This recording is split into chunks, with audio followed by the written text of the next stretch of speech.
I think it's so awesome that God's system is not rocket science. Meaning by that, if you will pray every day. Like I have my prayer time in the morning and my prayer time at night. I have right now 7 specific individuals. Number 18, I can tell you, number 18 back there is number 2 on my specific. All right? And so it's interesting that through all of this, morning and night, I pray and I watch as God does some awesome stuff in the lives of the people that I'm praying about. It's pretty cool. But you got to pray. Okay? That's not that hard, guys. What's interesting about it is kind of hard, isn't it? Now, why do you think that is? Satan! Yeah. Guys, it shouldn't be hard. And yet, why do people struggle with that so much? And it's because, guys, he doesn't want you talking to God.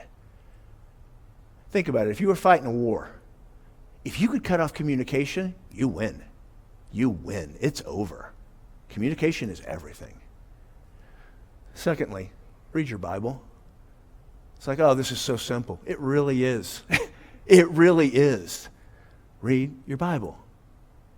Read a chapter a day. Some people are like, oh, I'm going to read through the Bible, and great if you want to do that, but I'd say just make sure you read the Bible every day. All right? And then be with other Christians, like you're doing right now. How's that for spiritual discipline? You will be shocked if you will faithfully do those things and get serious about it, what will happen in your life. The spiritual transformation that takes place through those simple things of listening to God and through the Bible, talking to God through prayer, and being with God, with the family of God, faithfully, regularly, life transforming. So guys, please don't make it harder than it is, because it's not. But if we don't have that, devastation. And there's not a one of us here that can't attest to that. I mean, I don't care how faithful you are. There are times that you kind of stop doing that. All of a sudden, life doesn't really work out so well. All right? And so we have to understand what God has said as far as making the connection with him. It's really not that difficult. So why is it so difficult? Because we have an enemy fighting against us. Let me give you an illustration of that.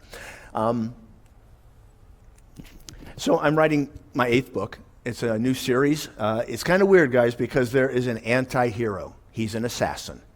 His name is Beck de la Cruz. That's the main guy. So we go from Blake Moran, good guy, to not a good guy. With that, then, I'm doing the spiritual warfare to be able to put in there so that you get to look behind the scenes, and here's what the demons are doing, here's what the angels are doing, here's where the battle's going on, and all the things that are going on. I wrote a little over 100 pages of that, and I wanted to shoot myself. I was like, this is so depressing. This is awful. And then I realized I forgot to put angels in.